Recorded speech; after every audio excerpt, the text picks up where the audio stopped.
Mulai. Boleh. Oke. Bismillahirrahmanirrahim. Assalamualaikum warahmatullahi wabarakatuh.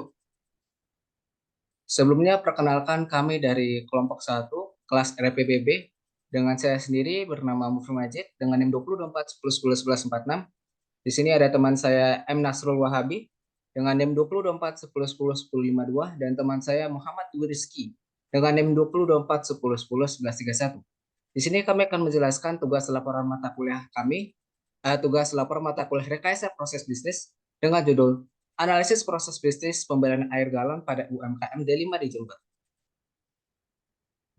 Latar belakang dari analisis proses bisnis pembelian galon air pada UMKM D5 di Jember ini, yaitu eh, D5 merupakan salah satu depot pengisian air galon yang terletak di Patrang, Jember. Pemilik dari depot ini sendiri bernama Pak Deska, yang merupakan seorang pengusaha sekaligus petugas keamanan di Universitas Jember. Depot RD5 ini melayani pengisian ulang air galon merek apapun di tempatnya, atau pelanggan juga bisa melakukan pesan antar air galon. Selain itu, air minum depot air ini sudah melewati uji lab mikrobiologi dan hasil dari uji lab tersebut menunjukkan kadar mikrobiologi dalam air depot T5 sebesar 0%, sehingga air minum depot T5 sudah dijamin kebersihannya. Namun depot T5 memiliki kelemahan dalam layanan pesan antar air, yaitu durasi antara waktu pesan dan pengantaran yang cukup lama, hingga mencapai sekitar 2 hari. Lamanya waktu pengantaran menyebabkan pelanggan yang memesan air pada depot D5 merasa tidak puas. Penelitian ini akan mencari penyebab mengapa durasi pengantaran air tersebut membutuhkan waktu yang lama. Permasalahannya yaitu permasalahan pada depot air D5 adalah durasi pengantaran air yang lama pada pelayanan pesan antar. Untuk metode akan dilanjutkan oleh teman saya Muhammad Nasrul Wahabi. Baik, yang selanjutnya adalah metode. Yang pertama yaitu analisis fishbone atau cause effect diagram. Fishbone diagram adalah metode yang dapat digunakan untuk mengidentifikasi penyebab dari suatu masalah. Metode ini disebut demikian karena bentuknya yang menyerupai tulang ikan. Fishbone diagram dapat digunakan untuk berbagai situasi, termasuk dalam bisnis dan kehidupan pribadi. Dan berikut merupakan fishbone diagram dari kelompok kami tentang permasalahan dari depot delima. Lalu yang selanjutnya yaitu penjelasan dari fishbone diagram tersebut. Yang pertama yaitu faktor transportasi. Permasalahan pada faktor transportasi yang pertama yaitu kendaraan yang terbilang kurang membuat proses pengiriman air galon harus sedikit terhambat karena pengantarannya tidak bisa dilakukan secara bersamaan. Lalu permasalahan yang kedua yaitu rute tujuan pengiriman masih belum didata secara terstruktur sehingga sering terjadi kesalahan dalam pengantaran. Lalu yang kedua ada faktor sistem. Permasalahan pada faktor sistem yaitu proses yang dilakukan dalam mencatat pemesanan air galon masih secara manual, akibatnya berdampak pada terjadinya salah input data. Lalu permasalahan yang kedua yaitu dikarenakan sistem yang masih manual, maka bila terjadi pembelian yang cukup banyak di satu waktu, proses pendataan juga membutuhkan waktu lama sehingga penjual kesulitan dalam mendistribusikan air. Lalu faktor yang ketiga ada infrastruktur. Permasalahannya adalah mitra belum memiliki teknologi yang memungkinkan mencatat pemesanan secara otomatis disebabkan oleh UMKM yang terbilang masih baru. Lalu ada kendaraan yang dipakai dalam pendistribusian air adalah motor roda 2, sehingga proses pengiriman memakan waktu yang relatif lama dikarenakan belum ada kendaraan yang bisa mengangkut dalam jumlah banyak. Lalu faktor yang keempat adalah finansial. Karena UMKM masih baru, maka dana yang ada belum cukup untuk menambah kendaraan untuk pengiriman, sehingga hanya bisa dilakukan sedikit demi sedikit. Lalu permasalahan yang terakhir yaitu kurangnya pekerja dikarenakan keterbatasan biaya untuk memberikan upah pada masing-masing pekerja mengakibatkan proses pengiriman membutuhkan waktu yang lebih lama. Dari hasil analisis Fishbone di atas menunjukkan bahwa masalah lamanya dalam pengiriman air di antaranya adalah faktor transportasi yang dimana masih belum optimal dikarenakan kurangnya kendaraan dan sistem rute yang jelas. Selain itu, ada beberapa faktor seperti belum adanya teknologi yang memadai untuk membantu dalam memproses transaksi yang masuk, sehingga hal itu cukup menjadi hambatan bagi pemilik usaha. Oleh karena itu, perlu adanya sebuah sistem yang bisa membantu UMKM 5 dalam mendata seluruh pesanan yang ada, sehingga pengiriman akan lebih mudah dilakukan karena data yang lebih terstruktur dan rapi. Lalu yang Kedua ada Weiss diagram. Five Whys diagram adalah teknik yang digunakan untuk menganalisis penyebab suatu masalah dengan cara menanyakan mengapa berulang kali sampai ditemukan akar masalahnya. Setiap jawaban akan menjadi pertanyaan selanjutnya untuk menggali lebih dalam. Berikut merupakan Five diagram dari permasalahan di atas. Dan penjelasannya adalah sebagai berikut. Yang pertama, pertanyaan yang pertama adalah, mengapa galon air sampainya lama sekitar 2-3 hari? Dikarenakan pemesanan pada hari itu banyak dan dokumentasi pemesanan membutuhkan waktu lama. Lalu dilanjut dengan pertanyaan yang kedua, mengapa pemesanan pada hari itu banyak dan dokumentasi pemesanan membutuhkan waktu lama? Dikarenakan membutuhkan waktu untuk mencatat pemesanan yang banyak secara manual. Dan pertanyaan yang ketiga, mengapa membutuhkan waktu untuk mencatat pemesanan yang banyak secara manual menjadi masalah?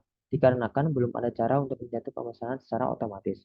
Dan yang keempat, mengapa belum ada cara untuk mencatat pemesanan secara otomatis menjadi masalah? Dikarenakan UMKM belum ada modal untuk membuat atau membeli teknologi pemesanan secara otomatis. Dari pertanyaan yang kelima, mengapa UMKM belum ada modal untuk membuat atau membeli teknologi pemesanan secara otomatis menjadi masalah? Dikarenakan UMKM masih baru. Dan solusi dari bab diagram di atas adalah pemesanan yang semula dilakukan dan dicatat secara manual harus beralih ke sistem yang bisa mencatat secara otomatis. Dikarenakan dengan kecepatan sistem dalam mencatat sebuah data, membuat proses yang dilakukan juga akan semakin efektif dan efisien, sehingga pemilik usaha bisa fokus untuk mendistribusikan galon kepada pembeli. Lalu yang ketiga ada Business Process Improvement atau BPI. Business Process Improvement adalah serangkaian kegiatan yang dilakukan untuk meningkatkan efektivitas dan efisiensi proses bisnis. BPI bertujuan untuk membuat proses bisnis menjadi lebih baik dalam hal yang pertama ada kepuasan pelanggan. BPI dapat meningkatkan kepuasan pelanggan dengan mengurangi waktu tunggu, meningkatkan kualitas produk dan atau layanan, dan meningkatkan ketersediaan produk atau layanan. Lalu ada efisiensi. PPI dapat meningkatkan efisiensi dengan mengurangi biaya, mengurangi sumber daya yang digunakan, dan meningkatkan produktivitas. Lalu ada efektivitas. PPI dapat meningkatkan efektivitas dengan meningkatkan akurasi, mengurangi kesalahan, dan meningkatkan kepatuhan. Dalam kasus depot air D5, PPI dapat diterapkan untuk mengatasi permasalahan durasi pengantaran air yang lama. Berikut adalah beberapa implementasi dari BPI. Yang pertama ada perbaikan sistem pemesanan. Depot air D5 dapat memperbaiki sistem pemesanannya agar lebih mudah dan efisien. Misalnya, depot air D5 dapat menggunakan aplikasi pemesanan online atau sistem pemesanan berbasis cloud. Lalu yang kedua ada penambahan armada pengantaran. Depot air D5 dapat menambah armada pengantarannya agar dapat memenuhi permintaan pelanggan dengan lebih cepat. Lalu yang ketiga ada pemetaan rute pengantaran. Depot air D5 dapat memetakan rute pengantarannya agar lebih efisien. Misalnya, depot air D5 dapat mengurutkan rute pengantarannya berdasarkan jaraknya dari depot. Dengan menerapkan PBI, depot air D5 dapat meningkatkan kepuasan pelanggannya dengan mengurangi waktu tunggu pengantaran air. Selain itu, depot air D5 juga dapat meningkatkan efisiensi operasionalnya dengan mengurangi biaya dan sumber daya yang digunakan. Dan berikut adalah beberapa langkah yang dapat dilakukan oleh depot air D5 untuk menerapkan BPI. Yang pertama yaitu identifikasi masalah. Yang pertama, depot RD5 perlu mengidentifikasi masalah yang ingin diperbaiki. Dalam kasus ini, masalah yang ingin diperbaiki adalah durasi pengantaran air yang lama. Yang kedua ada analisis penyebab. Setelah masalah teridentifikasi, depot RD5 perlu menganalisis penyebab masalah tersebut. Dalam kasus ini, penyebab durasi pengantaran air yang lama mungkin karena jumlah armada pengantaran yang tidak mencukupi, sistem pemesanan yang tidak efisien, atau rute pengantaran yang tidak optimal. Lalu yang ketiga ada pengembangan solusi. Setelah penyebab masalah diketahui, depot RD5 dapat mengembangkan solusi untuk mengatasi masalah tersebut. Dalam kasus ini, depot RD5 dapat menerapkan solusi-solusi yang telah disebutkan sebelumnya, seperti perbaikan sistem pemesanan, penambahan armada pengantaran, atau pemetaan rute pengantaran. Lalu yang keempat ada implementasi solusi. Setelah solusi dikembangkan, depot RD5 perlu mengimplementasikan solusi tersebut. Dalam kasus ini, depot RD5 perlu melakukan perubahan-perubahan yang diperlukan untuk menerapkan solusi tersebut. Lalu yang kelima ada evaluasi hasil. Setelah solusi diimplementasikan, depot RD5 perlu mengevaluasi hasilnya. Dalam kasus ini, depot RD5 dapat mengukur durasi pengantaran air untuk melihat apakah solusi yang diterapkan berhasil mengurangi waktu tunggu. Dengan mengikuti langkah-langkah tersebut, depot RD5 dapat menerapkan BPI secara efektif dan efisien. Lalu yang selanjutnya dilanjutkan oleh teman saya Dwi Rizky. Selanjutnya adalah profil perusahaan. Depot Air D5 merupakan usaha yang dimiliki oleh Pak Rizkayani Kusman. Depot Air D5 sendiri juga sudah berdiri sejak bulan Oktober 2018 dan Depot Air D5 terletak pada Jalan Srikoyo 3, Kelurahan Patrang, Kecamatan Patrang, Kabupaten Jember. Untuk struktur usaha depot air ini sendiri cukup sederhana, yaitu Pak Rizka sebagai pemilik dan seorang pegawai sekaligus seorang pegawai yang bertugas untuk menjaga depot air D5.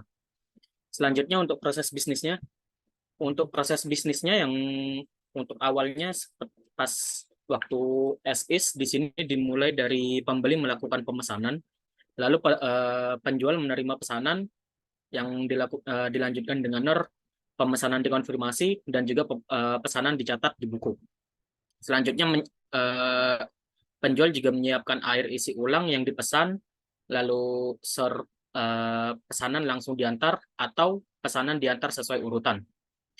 Dan dilanjutkan untuk mengirimkan rincian pembayaran, dan rincian pembayaran diterima oleh pembeli dan pemberi melakukan pembayaran, lalu pembayaran diterima.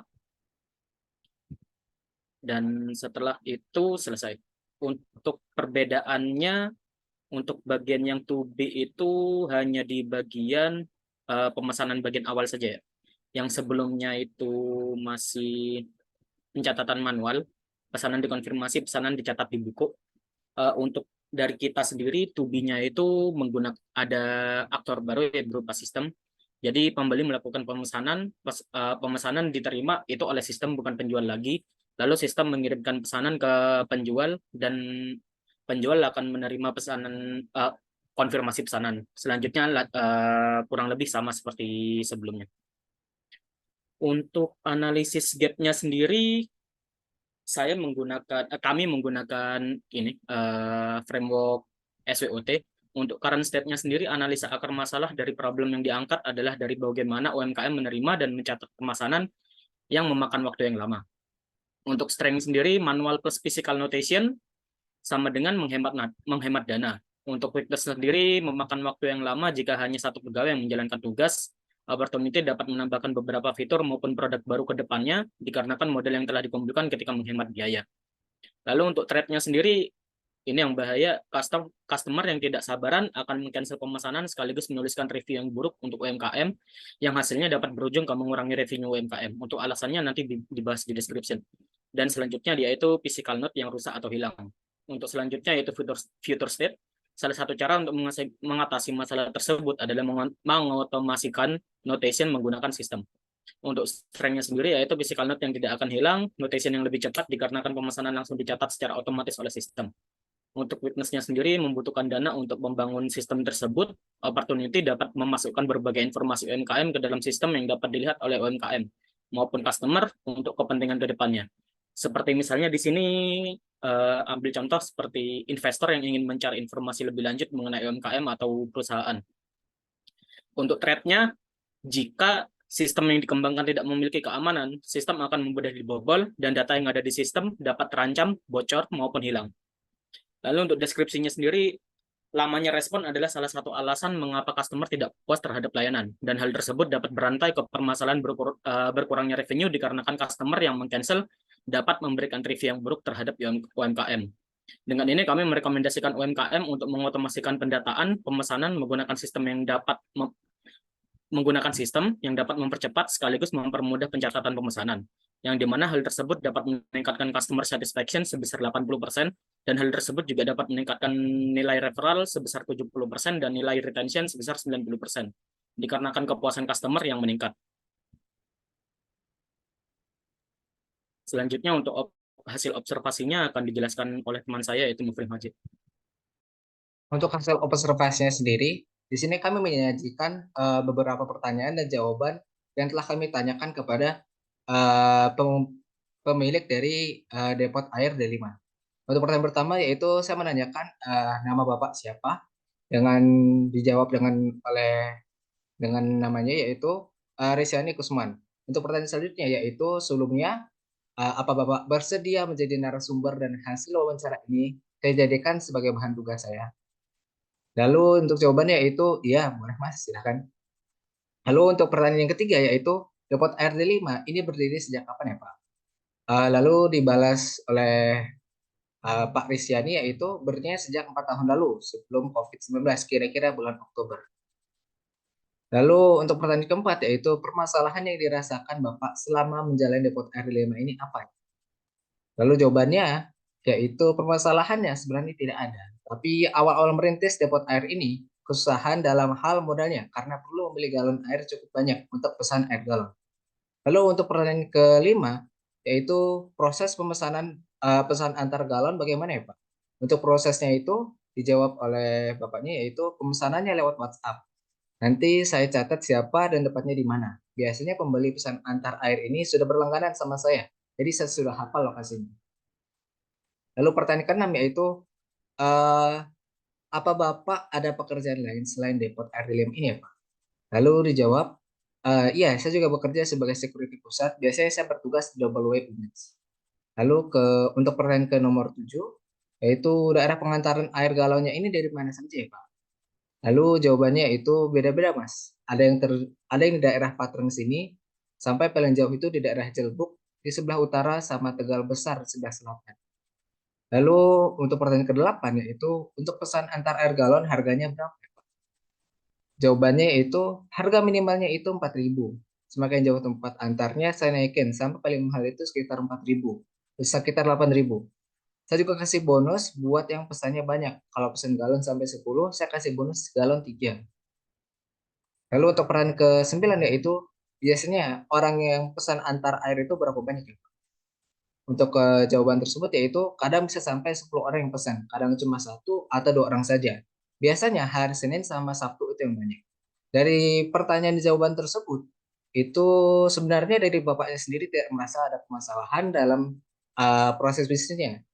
Oleh karena itu, saya melakukan beberapa pertanyaan untuk mencari tahu permasalahan yang sudah terjadi di depot air D5. Untuk itu, saya menemukan permasalahannya yaitu di pertanyaan ke-9, yaitu eh, banyaknya orang yang pesan, terutama pada hari Senin dan hari Sabtu. Lalu untuk bukti wawancara sendiri, itu ada beberapa foto di sini saya tampilkan.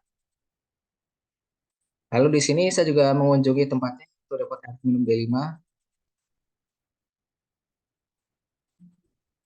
Kurang lebih seperti itu untuk tugas akhir, laporan laporan akhir rekayasa proses bisnis kami. Kurang lebihnya kami mohon maaf. Wassalamualaikum warahmatullahi wabarakatuh.